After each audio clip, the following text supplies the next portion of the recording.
दोस्तों, आज की इस वीडियो में मैं आपको गंगा नदी के पूरे प्रवाह मार्ग के बारे में समझाऊंगा। मैं आपको समझाऊंगा कि ये नदी कहाँ से शुरू होती है, किन किन स्थानों से होके गुजरती है, इसकी फाइनल डेस्टिनेशन क्या है, मतलब ये आखिर में जाके कहाँ जाती है। इसके अलावा इसकी सहायक नदियाँ कौन कौन सी होती हैं, ये सारी की सारी चीज़ें आज हम लोग समझेंगे।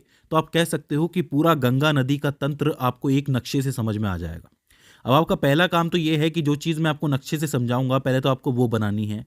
इसके अलावा साथ के साथ जो मैं फैक्ट्स आपको बताता हूँ उसको आपको लिखते जाना है, क्योंकि उससे डायरेक्टली प्रश्न बनते हैं। तो ज़्यादा देर ना करते हुए हम शुरू करते हैं। देखिए, सबसे पहले तो कुछ चीज़ें जान लीजिए गंगा नदी के बारे में। भारत की भूमि पर बहने वाली सबसे लंबी नदी गंगा नदी ही है, जिसकी लंबाई तकरीबन 2525 किलोमीटर है। यानी कि बहुत लंबा ये बहती है, बहुत लंबा इसका मार्ग होता है। ठीक है।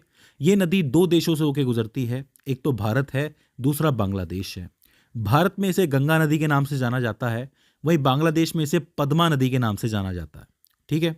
अच्छा, भारत के ऐसे 5 राज्य हैं जिस पे से गंगा नदी होके गुजरती है। एक है उत्तराखंड, जहाँ से ये शुरू होती है। फिर आता है उत्तर प्रदेश, फिर बिहार, फिर झारखंड के थोड़े बहुत हिस्से, और फिर पश्चिम बंगाल। अभी इस रास्ते को मैं आपको अच्छी तरीके से मैप की मदद से समझाऊंगा और आपको अच्छी तरह समझ में आएगा। देखिए, गंगा नदी जो है वो अपने स्वयं शुद्धिकरण गुणों के कारण जानी जाती है। मतलब ऐसा कहा जाता है कि इसके अंदर कीड़े नहीं लगते। इसका क्या कारण है? देखो, इस नदी में ऑक्सीजन का स्तर जो होता है वो बहुत ज़्यादा होता है, जिसकी वजह से इसका पानी लंबे समय तक ताज़ा बना रहता है। वैज्ञानिकों के मुताबिक इस गंगा नदी के पानी में बैक्टीरियोफेज नामक एक वायरस होता है जो हानिकारक सूक्ष्म जीवाणुओं से लड़ता है, मतलब उन्हें पनपने ही नहीं देता, और इस वजह से ये पानी लंबे समय तक ताज़ा बना रहता है और साथ ही इसमें कीड़े भी नहीं लगते। तो ये जो स्वयं शुद्धिकरण का गुण है ये बहुत इंपॉर्टेंट होता है गंगा नदी के लिए। इस चीज़ को आपको याद रखना है। अच्छा, दो चीज़ें और हैं। पहली ये कि गंगा नदी को 2008 में भारत की राष्ट्रीय नदी घोषित किया गया था। भारत की राष्ट्रीय नदी कौन सी है पूछा जाता है तो आपको गंगा नदी लिखनी है। और गंगा नदी के अंदर जो डॉल्फिन पाई जाती है, गंगा डॉल्फिन जिसको कहते हैं, उसको भारत का राष्ट्रीय जलीय जीव घोषित किया गया है। तो ये दो फैक्ट हैं जो पूछ लिए जाते हैं कि भारत की राष्ट्रीय नदी कौन सी है और भारत का राष्ट्रीय जलीय जीव कौन सा है। चलिए, अब हम इसके प्रवाह मार्ग की बात करते हैं और शुरुआत करेंगे इसके उद्गम के साथ कि ये नदी शुरू कहाँ से होती है। तो देखो, ये नदी एक सतत वाहिनी नदी है, लगातार बहती रहती है। तो ये नदी निकलती ग्लेशियर से है। हमारे देश के अंदर बहुत सी ऐसी पहाड़ियां हैं जो बर्फ की बनी हुई हैं और उन्हें हम हिमानी के नाम से जानते हैं। तो एक हिमानी है जिसे गंगोत्री हिमानी कहा जाता है और दूसरी को संतोपत हिमानी कहा जाता है। इन दोनों हिमानियों से दो नदियां निकलती हैं। जो गंगोत्री हिमानी है उससे निकलती है आपकी भागीरथी नदी, और ये जो आपकी संतोपत है इससे निकलती है आपकी अलकनंदा। अब यहाँ से ध्यान देना, यहाँ से निकलेगी भागीरथी और यहाँ से निकलेगी आपकी अलकनंदा, जाके एक पॉइंट पे ये मिलती हैं जिसको आप कहते हो देवप्रयाग। और देवप्रयाग पे जाकर के ये दोनों आपस में जब मिलती हैं तब ये बनती है गंगा नदी। तो इसका मतलब गंगा कहीं से निकल नहीं रही है, गंगा दो नदियों से बन रही है, एक भागीरथी, दूसरी अलकनंदा। तो आप इन्हें गंगा नदी की भी जनक नदी कह सकते हो। तो ये चीज़ आपको पहली याद रखनी है। अच्छा, एक चीज आप याद रखिए कि ये जो संतोपत हिमानी है, यहीं पे आपका बद्रीनाथ टेम्पल भी है। तो पूछ लिया जाता है कि बद्रीनाथ के आसपास से कौन सी नदी निकलती है, तो अलकनंदा निकलती है। अब यहाँ पे आपको एक चीज तो क्लियर हो गई कि देवप्रयाग पे दो नदियां आ रही है, लेकिन आपकी जो अलकनंदा नदी है ये भी कोई सिंगल नदी नहीं है। इसके पास भी सहायक नदियां होती हैं। इसके पास 4 सहायक नदियां होती हैं। देखो, ध्यान से समझना। एक जो आती है वो यहाँ से निकल के आती है जिसको आप कहते हो धौली गंगा, और धौली गंगा यहाँ कहीं आके मिलती है जिसको आप विष्णु प्रयाग के नाम से जानते हो। विष्णु प्रयाग का नाम आपने सुना होगा कई बार। ये एक पॉइंट है बद्रीनाथ टेम्पल के पास में। इसके बाद आप थोड़ा नीचे आओगे तो एक नदी और आती है जिसको नंदाकिनी के नाम से जाना जाता है। नंदाकिनी, जो यहाँ आकर के मिलती है नंद प्रयाग के ऊपर। ठीक है।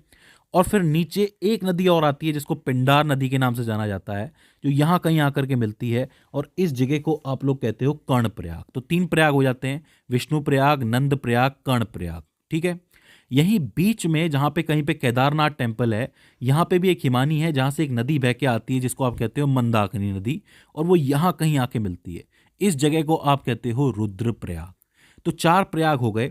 एक हो जाता है आपका विष्णु प्रयाग, दूसरा नंद प्रयाग, तीसरा कर्ण प्रयाग और चौथा रुद्र प्रयाग, और आखिर में आके 5वां आता है आपका देव प्रयाग। तो आप कहो कि अलकनंदा नदी की कितनी सहायक नदियां हो गई? 4 नदियां हो गई। कौन कौन सी?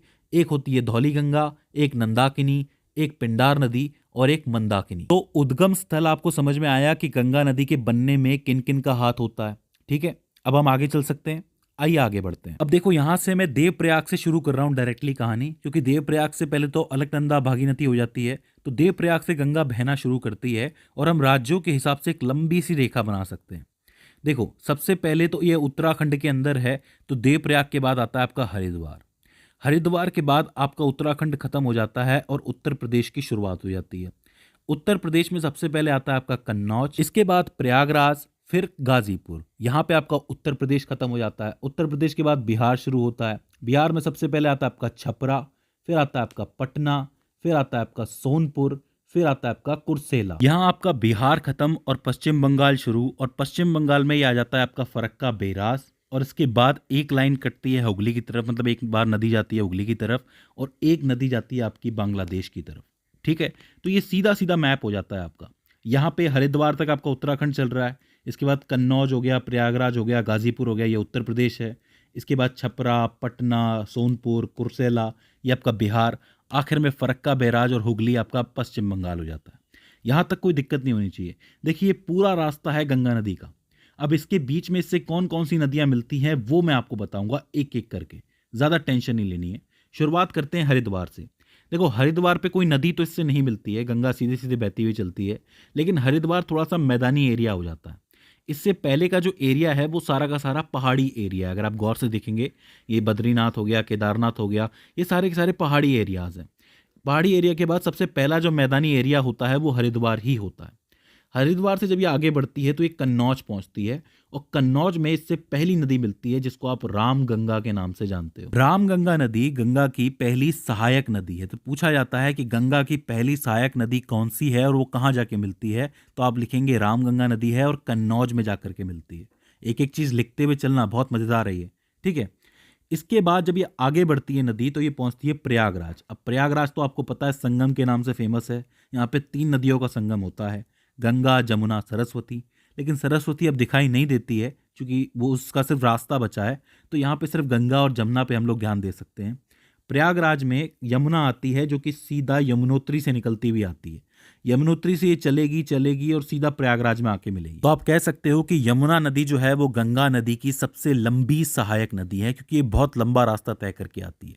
अच्छा, ये जो यमुना नदी है इसकी भी 3 सहायक नदियां हैं, मतलब इसमें भी 3 नदियां आकर के जुड़ती हैं। एक है चंबल नदी जो कि एमपी की बहुत फेमस नदी है, इसके बारे में आपने सुना होगा। एक है बेतवा जो कि विंध्या पर्वत से निकलती है, जो भी एमपी के अंदर है, विंध्याचल पर्वत। और एक है आपकी केन नदी जो कि कैमूर पहाड़ियों से निकलती है, ये भी एमपी के अंदर है। तो तीनों सहायक नदियां जो है वो एमपी से आकर के जुड़ती हैं यमुना के अंदर, और वो कहाँ जाकर के मिलती है, प्रयागराज के अंदर जाके मिलती है। यहां तक कोई दिक्कत है नहीं होनी चाहिए, बहुत ही सिंपल चल रहा है मामला, मजा भी बहुत आ रहा है। आगे चलते हैं। प्रयागराज के बाद ये नदी पहुंचती है गाजीपुर, और गाजीपुर में इसे एक नदी और मिलती है जिसको आप कहते हो गोमती नदी। ये जो गोमती नदी है इसको आप लखनऊ से याद रख सकते हो, क्योंकि लखनऊ इसी के किनारे बसा हुआ है, और ये निकलती है पीलीभीत उत्तर प्रदेश से। पीलीभीत का नाम आप याद रखना कि यहां से निकलती है गोमती नदी जो सीधे गाजीपुर में मिलती है गंगा से आके। अब गाजीपुर के साथ ही उत्तर प्रदेश का सफर खत्म और यहाँ पे बिहार का सफर शुरू हो जाता है। इसके बाद ये नदी पहुंचती है छपरा। अब छपरा पे इससे एक नदी मिलती है जो कि सीधे आती है आपकी नेपाल से। अब यहाँ इस चीज को ध्यान से समझना, नेपाल में 2 नदियां हैं, एक है आपकी काली नदी और एक है कर्णाली नदी। ये दोनों आकर के सेम मिलती हैं एक जगह पे।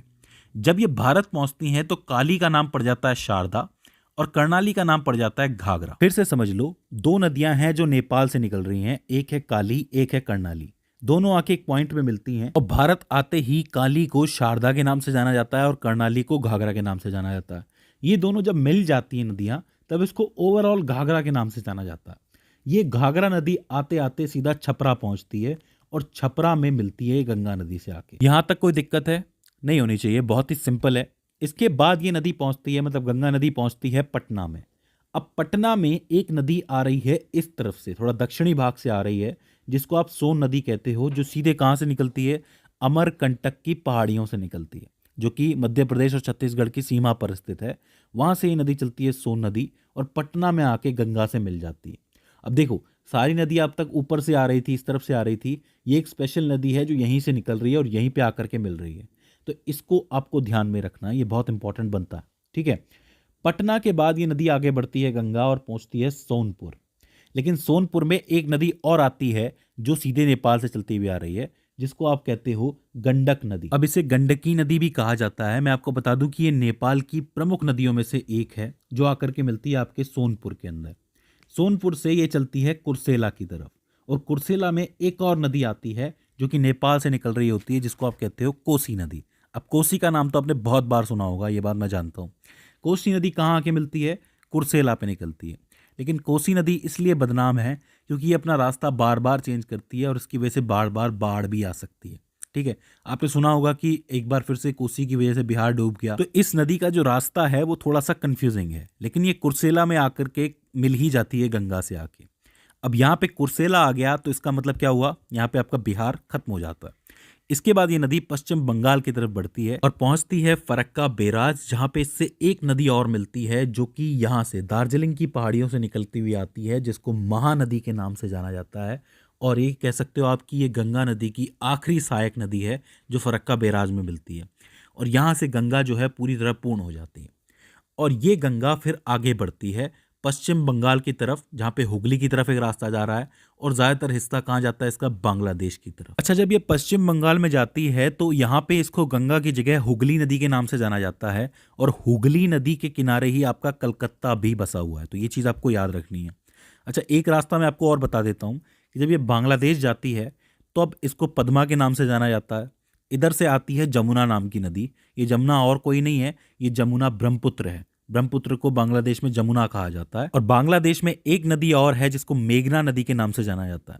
जब ये तीनों मिल जाती हैं तो ओवरऑल इसे मेघना नदी के नाम से जाना जाता है। याद रखिए, पद्मा, जमुना और मेघना को मिला के मेघना बनती है, जो सीधे समंदर की तरफ जाती है और एक डेल्टा बनाते हुए जाती है, जिसको आप कहते हो सुंदरवन डेल्टा।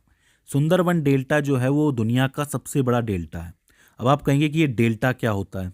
तो देखो, एक सिंपल सी बात समझो कि जब भी कोई नदी कहीं से भी निकलती है, मान लो किसी पहाड़ से निकल रही है, तब उसका वेग बहुत ज़्यादा होता है, उसकी स्पीड बहुत ज़्यादा होती है।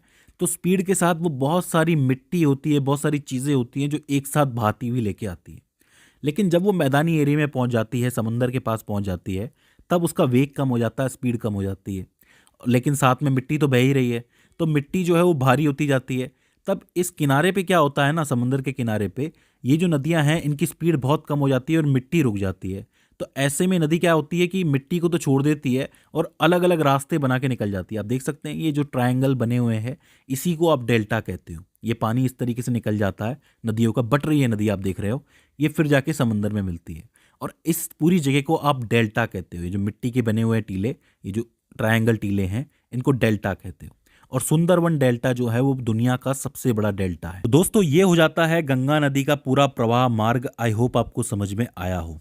अगर आपने एक भी फैक्ट मिस किया है तो प्लीज़ वापस जाइए और उसको दोबारा सुनिए और लिखिए, क्योंकि इन सभी फैक्ट से आपके सवाल जरूर बनेंगे। तो दोस्तों, मुझे उम्मीद है कि ये वीडियो आपके लिए हेल्पफुल साबित रही होगी। अगर इसके बाद भी इसके अंदर आपको कोई क्वेरी आती है, कोई दिक्कत आती है, या फिर हमसे कोई गलती हो जाती है, तो आप हमें कमेंट सेक्शन के अंदर बता सकते हैं। तो दोस्तों, आज की इस वीडियो के अंदर बस इतना ही। See you in the next one.